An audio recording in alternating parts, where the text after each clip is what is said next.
Connect Forth. Stay connected.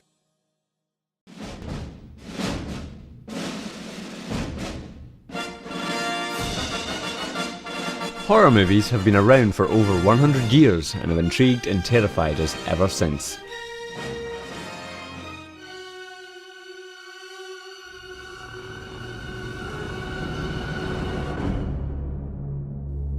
Good evening and welcome to Connect Forth. I'm your host, Shaun O'Riordan.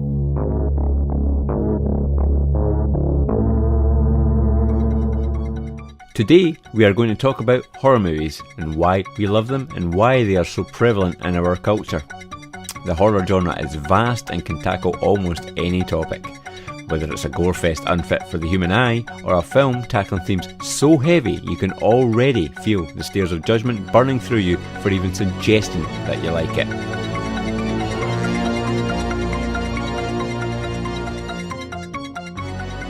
We will get the opinions of ordinary folk on what scares them and what they like and don't like about the genre, as well as a short interview clip with film fan Gemma Martin on the links between horror movies and horror culture within our society. 11:55, almost midnight. Enough time for one more story. One thing is for sure is that horror has always been with us, from childhood stories of the boogeyman to village tales of witches that live by in the near woods. There seems to be something ingrained in our culture, or at least Western culture, making us predisposed to have a curious fascination about horror, despite some of its ugly themes. What's your favourite scary movie?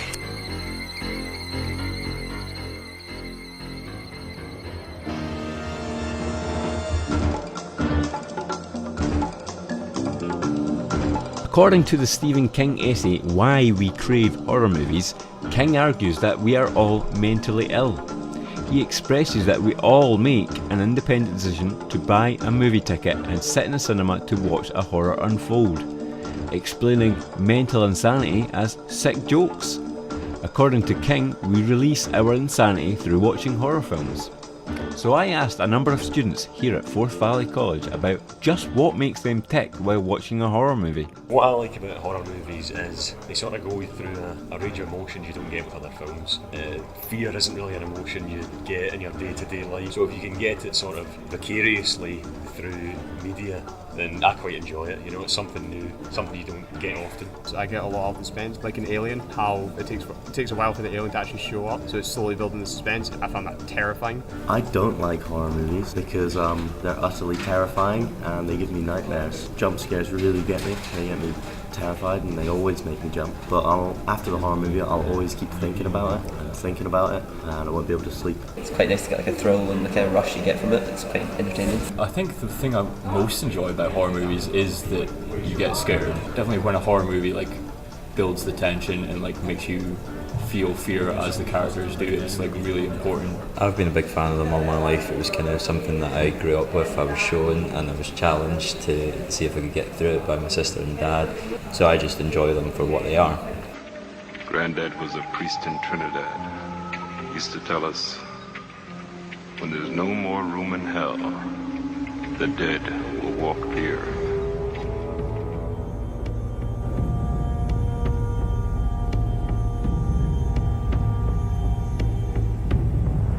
Elements of horror are thrown into every movie genre possible, whether it's a cheap trick to fool the audience or an unsettling score to set the atmosphere of a tense thriller.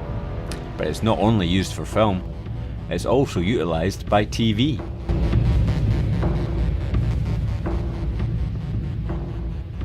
Adverts.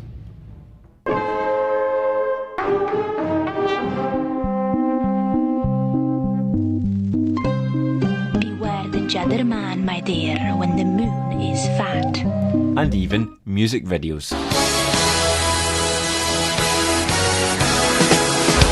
Who can forget Michael Jackson's 13-minute video for Thriller, the most expensive music video made at the time, and directed by horror filmmaker John Landis, best known for An American Werewolf in London. It's close to midnight, something evil's lurking in the dark. I speak to film fan Gemma Martin about horror films and our culture, and why audiences embrace it through such occasions like Halloween. Different people are scared by different things. I mean, I will watch a horror film that I know is not going to happen. Do you know, like, so monster movies don't scare me, and I'll be quite happy to watch them because I know it's unrealistic. But things that might happen, I don't watch because they genuinely scare me. Excuse me, Laurie. Oh, Mr. Brackett, I'm sorry, Mr. Brackett. Oh, I didn't mean to startle you. That's all right. You know, it's Halloween.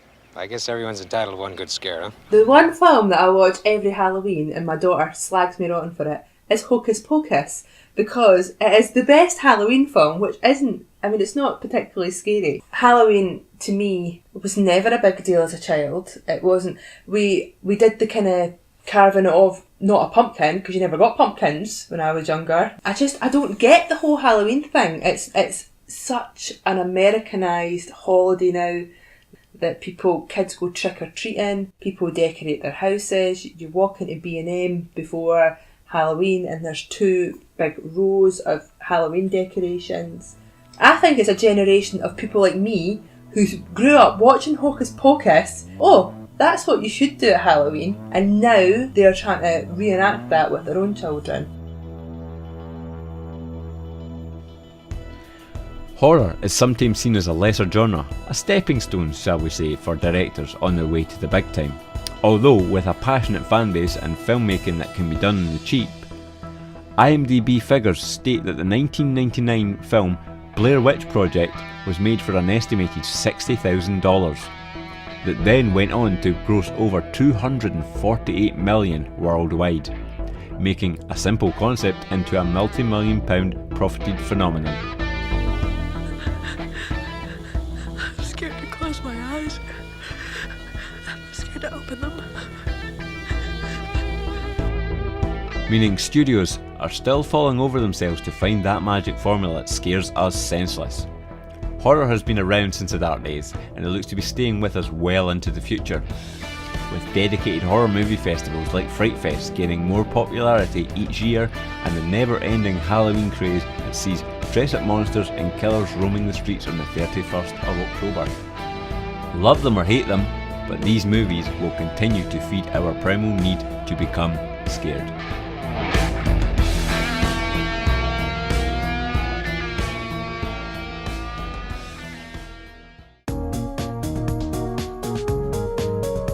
Connect 4. Stay connected.